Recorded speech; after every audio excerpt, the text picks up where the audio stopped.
So as the title suggests, we're going to walk through a hypothesis test about population proportions in this lecture. This is number 12 from chapter 20. And basically, you can read the question talking about it's believed that 5% of the nation's children have some sort of congenital abnormality. We want to test that claim, that test a claim that maybe it's more than that risk has increased. So we have all our information there, and the first thing we're going to do is when we test a hypothesis is actually write a hypothesis. And it's a two-part thing, and we start with the null hypothesis, which is always a statement of equality, right? And we're going to say it's H sub O, or null, the null hypothesis, or H naught, if you will.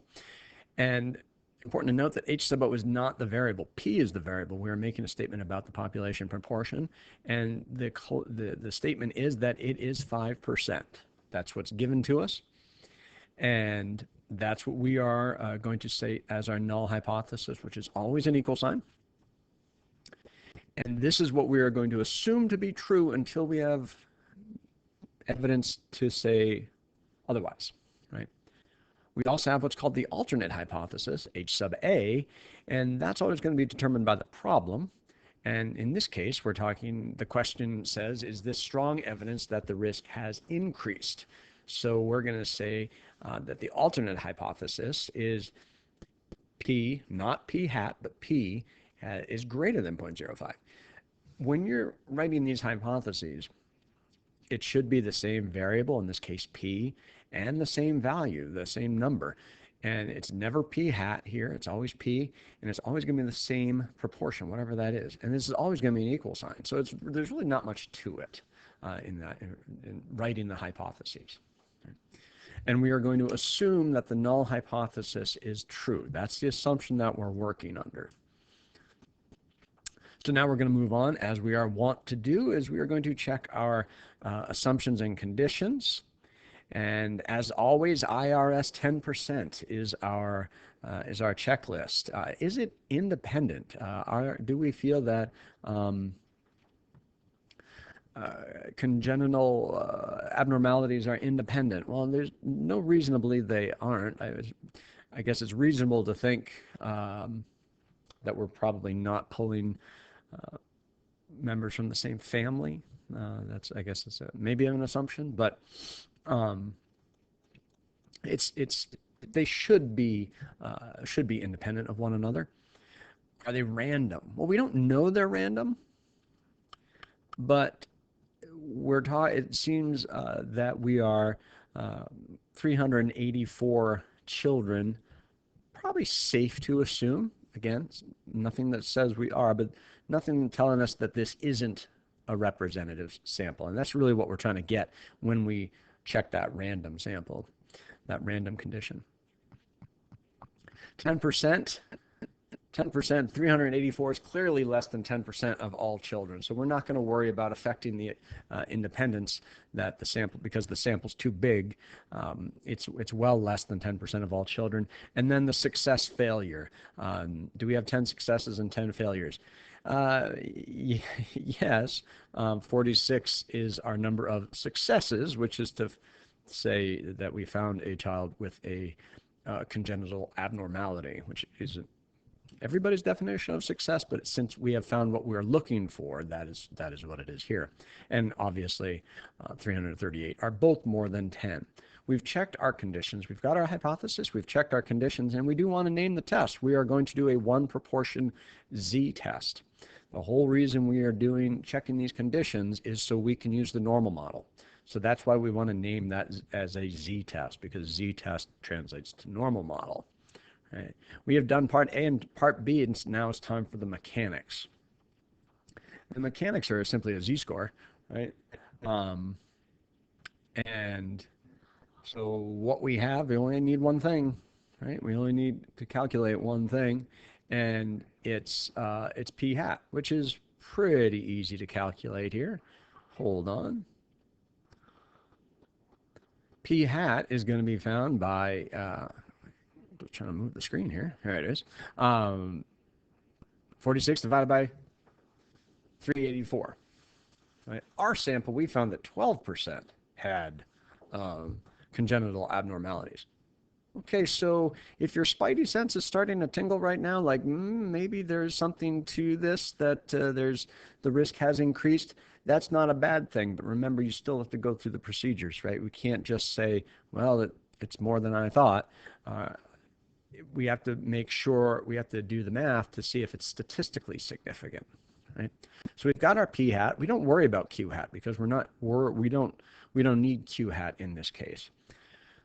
So what we're trying to find is we're trying to find the likelihood, the probability that p hat is greater than 12% in this population if 5% is the true population proportion, right? That's really what we're trying to find. How likely is it that we would get 12% from a sample of 384 if the population is 5%?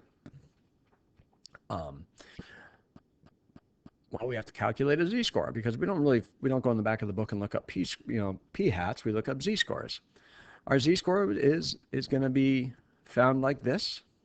As always, we're going to take our sample, 12%, subtract the mean, or in this case, the population proportion, and divide it by the standard deviation, which is 0.05 times 0.95. This is always determined by our hypothesized values. The standard deviation, right? We use P and Q because we are assuming, we're working under the assumption that P is accurate, is correct, right? So we got a z-score of 6.92, approximately 6.92. That approximate doesn't really matter when you have a z-score of over 6, right? So we're looking at this, and what we're really finding is we're saying, okay, p hat, we're looking for the probability of that p hat is greater than 12%. But how we're going to do it is we're going to find the probability that a z-score is greater than 6.29. I plug that into normal CDF, 6.29 comma 10, and I get, I think, like 8 zeros and then a 1 after the decimal point. That's essentially 0. That's essentially 0%. Right? There's no chance that we could have gotten that result. Right? So we're starting to get to the point where we can make a conclusion here. But what does the p-value? And this is the p-value. This let's grab a highlighter here. Right, that's our p-value. Right, it's the likelihood that we get a result, or the results we got. Right, how likely is it that we would have gotten 12% out of that sample? And it's almost mathematically 0. So that now we want to explain. Sometimes we have to ask what that means in context, right? I hope I didn't, right? So what it means in context is this: if the true proportion of children affected with congenital abnormalities was 5%, there'd be 0 probability that we would get the results that we saw. Right? Basing our decision on the assumption that our hypothesized value is true. It might, we don't know if it is or it isn't, but if it were, our results would be very, very uncommon, but that's what we got. We're sure about our results. What we're not as sure about is the claim of 5%. But we're starting to get an idea about that. So what that is saying, what the p-value tells you, is the likelihood that you got your results if the null hypothesis was actually true. And in our case, it's very, very unlikely. So now our conclusion. There's 2 parts to your conclusion. You always want to speak to what you would do with the null. And we have 2 choices. We're either going to reject the null or fail to reject the null. We only make a decision on the null. We never say anything about the null hypothesis, the alternate hypothesis. We're only making a decision about the null. And we look at our p-value. And if the p-value is low, and low can be, if you need the cutoff, for now, let's just use 5%. 5%, if it's less than 5%, it's low. We're going to, in the next couple chapters, we're going to add a little something to that to give you something more definitive, but for the time being, 5% is the cutoff for low. So your conclusion, given the p-value of essentially 0, we would reject the null hypothesis. Right? We would reject the HO. Now, some less mature people look at it as, if the p is low, reject the ho. That's okay. If that helps you remember, great. But if you have a low p-value, it means you're really unlikely that null hypothesis is true. So we're going to reject the null. And what does it mean in context? Because if that's all you say, if you're somebody trying to support a decision that a boss might be asking you to say, should we do this or not? Give me some numbers. Don't just come to say, well, reject the null. They're not going to know what you're talking about, right? So that means in context, it means there's evidence to support the claim that the percentage of children affected with congenital abnormalities has increased. Right? We are not saying that it has based on one sample. In the same, so we're not saying anything definitive, but we have evidence to support that claim that the differences we're seeing are statistically significant.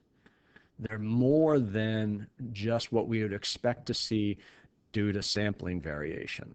They're outside the realm of, yeah, I can see that that's close enough. It's not close enough. It's decidedly not well outside the range. Right? But we're not saying it definitely has. We're saying there's evidence to support that claim. Statistical weasel words, we want to use them. Right? And that's it. That's it. And part F is really getting to the point where, getting to that, they've done this in different forms in different parts of the course, right? Do environmental chemicals cause congenital abnormalities?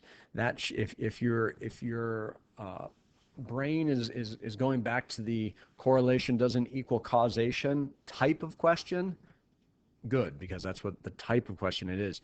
Don't say anything about correlation and causation here.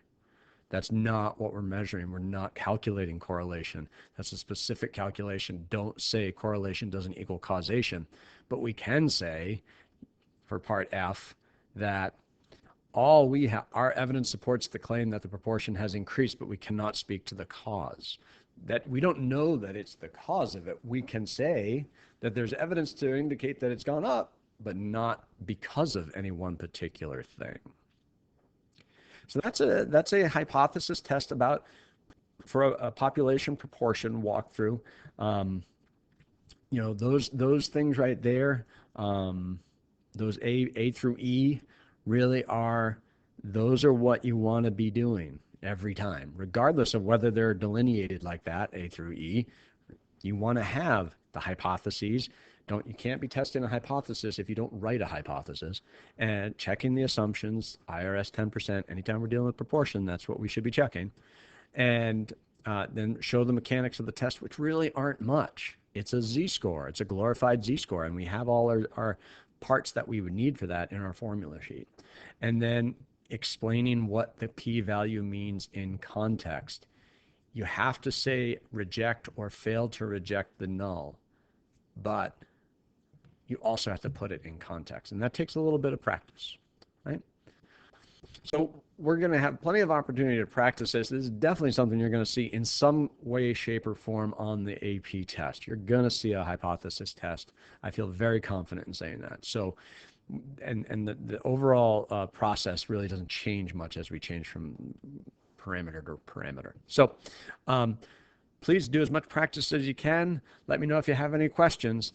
I hope this helped.